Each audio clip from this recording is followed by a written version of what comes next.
In early 2016, peace talks between the Syrian regime of Bashar al-Assad and the United Nations began and were almost immediately paused. Although Russian and American leaders later reached an agreement to seek an end to hostilities, many say that the talks are doomed to fail. The continued fighting between ISIS, the Kurds, anti-Assad rebels, and the Syrian government have torn Syria apart. So we wanted to know, what would happen to Syria if it became a failed state?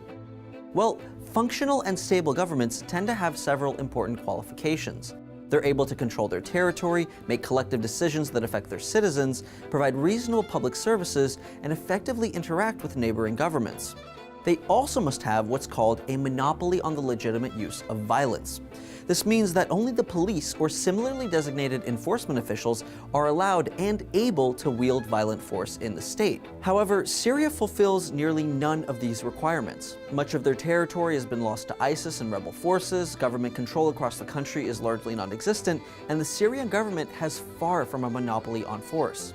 All of these factors are represented in the Fragile States Index, published by the Washington, D.C. nonprofit Fund for Peace. Countries are organized from being very sustainable, meaning no threat of collapse, to very high alert, which covers countries that have already effectively collapsed. Syria ranks as the 8th most unstable country in the world, categorized under high alert. Syria has seen the second highest increase in critical instability, only surpassed by the nearly collapsed and ineffective government of Libya. So, what does a failed state look like? Well, according to the Fund for Peace, failed states see widespread crime and corruption, alongside severe persecution and human rights abuses. Without a functional government, the country is unable to collect taxes, and there's a huge economic decline. There's also mass displacement and migration. The #1 country on the list of fragile states is South Sudan, which is representative of all these qualities. The situation is so bad that in 2015, the United Nations sent human rights monitors to investigate allegations of mass gang rape, killing of civilians, the use of child soldiers, and burning young girls alive. Despite having significant oil reserves, the country has next to no GDP, and roughly 4 million citizens live in absolute poverty. The South Sudanese conflict has killed thousands and displaced more than 1 million people. But in Syria, the growing threat of ISIS and other instability factors have kept the country on the brink of collapse.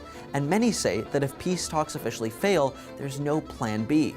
Although the situation is dire, with more than 250,000 already killed in the Syrian civil war, a failed state would decimate the region entirely. So how did this all begin? What caused Syria to fall apart and collapse into a civil war? Check out this video to learn about Bashar al-Assad's regime and how it contributed to the downfall of Syria. By 2011, when much of the Arab world was revolting during the Arab Spring, Assad authorized the release of a significant number of terrorist leaders from prison. These terrorists would soon after regroup to form ISIS. This, coupled with violent crackdowns on protesters, turned the Arab Spring into an armed rebellion by the Syrian opposition. Thanks for watching TestTube News. Make sure to like and subscribe for new videos every day.